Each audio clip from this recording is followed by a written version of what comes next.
Info terbaru tentang Bansos BLT mitigasi risiko pangan Rp600.000, PKH dan BPNT tahun 2024, serta bantuan beras 10 kg tahun 2024. Langsung dari Kementerian Keuangan.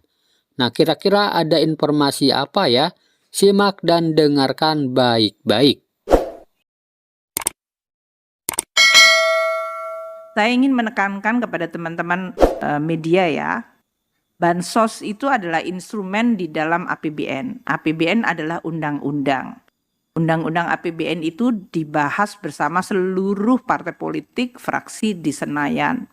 Dan sesudah menjadi undang-undang, dia menjadi instrumen negara bersama. Di dalam Bansos 2023, di situ ada PKH untuk 9,9 juta kelompok penerima, kartu sembako 18,7 juta kelompok penerima, BLT El Nino yang tahun 2023 kita introduce karena waktu itu musim kering memuncak dan sekarang meskipun sudah mulai hujan namun kemudian muncul banjir sehingga musim tanamnya tetap tergeser juga. Subsidi BBM, subsidi listrik, subsidi kredit usaha rakyat, bantuan pangan itu semuanya sudah ada di dalam APBN 2023 yang nilainya total tadi mencapai 476 triliun. Kemudian pertanyaan mengenai BLT mitigasi pangan dan inflasi volatile food, apakah masih dibutuhkan? Tadi saya sampaikan ya di dalam pembukaan bahwa inflasi volatile food itu nilainya masih 6,73% year on year. Memang pemerintah dalam hal ini, terutama dari sisi pemerintah ya, karena volatile food itu domainnya pemerintah, Pak Gubernur kan tidak menggunakan instrumen moneter untuk mempengaruhi volatile food. Ini biasanya domain pemerintah, makanya tim pengendali inflasi pusat dan daerah dan terutama yang dengan daerah ini, Pak Menteri Dalam Negeri itu melakukan pertemuan mingguan dengan seluruh kepala daerah, bahkan menyampaikan secara sangat eksplisit daerah mana yang inflasinya lebih tinggi dan daerah mana yang lebih rendah.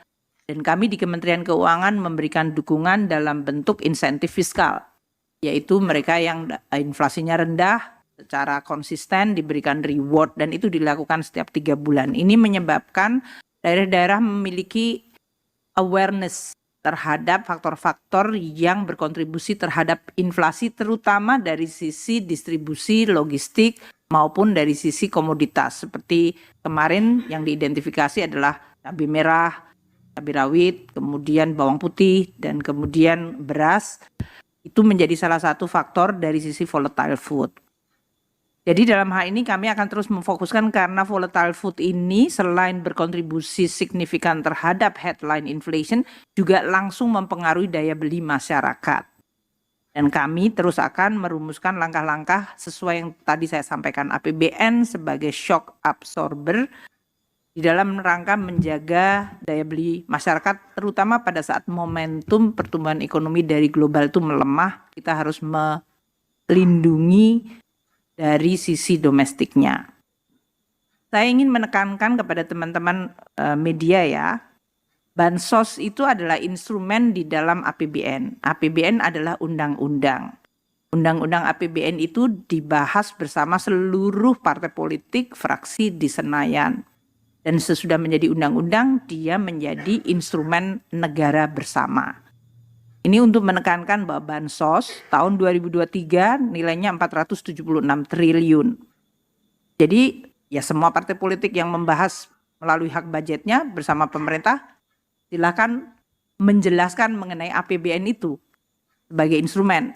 Di dalam Bansos 2023 di situ ada PKH untuk 9,9 juta kelompok penerima, kartu sembako 18,7 juta kelompok penerima, BLT El Nino yang tahun 2023 kita introduce karena waktu itu musim kering memuncak dan sekarang meskipun sudah mulai hujan namun kemudian muncul banjir sehingga musim tanamnya tetap tergeser juga. Subsidi BBM, subsidi listrik, subsidi kredit usaha rakyat, bantuan pangan itu semuanya sudah ada di dalam APBN 2023 yang nilainya total tadi mencapai 476 triliun. Tahun ini 2024 bansos di dalam APBN kita nilainya 496 triliun. Jadi beda 20 triliun. Ini tentu nanti realisasi dan perkembangannya akan terus kita monitor. Tapi poin saya angka 476 tahun lalu, 496 tahun ini adalah di dalam Undang-Undang APBN. Di bawah oleh pemerintah, dibahas oleh DPR, dan ditetapkan dalam undang-undang. Sehingga kalau pemerintah menggunakan APBN itu adalah uang anggaran pendapatan belanja negara, di mana sumbernya juga disetujui DPR, penggunaannya juga disetujui DPR. Ini untuk menjelaskan mengenai langkah-langkah yang dilakukan oleh pemerintah. Seperti diketahui, PKH dan kartu sembako itu eksekutornya adalah Kementerian Sosial. Jadi dalam hal ini, nanti Kementerian Sosial yang bisa menjelaskan program PKH dan sembako, termasuk kalau ada tambahan atau terjadi modifikasi dari program-program itu, Ibu Kementerian Sosial, Ibu Menteri Sosial yang tentu akan menjelaskan. Targetnya 9,9 juta plus 18,7 juta untuk sembako itu ditetapkan melalui DTKS. Kita memang sekarang terus memperbarui sumber-sumber datanya, termasuk karena ada data dari BKKBN yang fokusnya adalah pada kemiskinan ekstrim. Jadi ini semuanya udah ada di dalam APBN, sudah menjadi program, silahkan, karena ini dalam kontestasi politik, ini adalah dipresentasikan di dalam konteks pelaksanaan APBN. Untuk berbagai bantuan-bantuan sosial, nanti kami akan bisa menjelaskan secara terpisah ya, karena ini APBN itu cukup banyak sekali programnya. Nanti kalau saya menjelaskan di sini, teman-teman KSSK jadi ini kayaknya kayak konferensi pers APBN gitu. Jadi nanti saya akan jelaskan. Tapi ini untuk menjelaskan tadi yang disampaikan bahwa BLT, terutama kalau untuk mitigasi pangan yang 6 bulan, terutama dikaitkan dengan tadi akselerasi untuk menyelesaikan kemiskinan ekstrim tahun 2024. Seperti tadi diketahui, harga pangan itu adalah the most sensitive di dalam menentukan kemiskinan masyarakat, daya beli dan langsung memukul.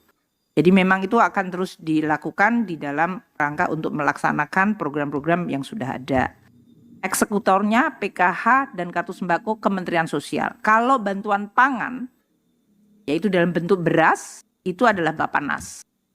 Tapi data targetingnya semuanya dibahas di dalam konteks yang sudah ada. Jadi seharusnya tetap mengikuti apakah itu DTKS atau tambahan data yang berasal dari BKKBN.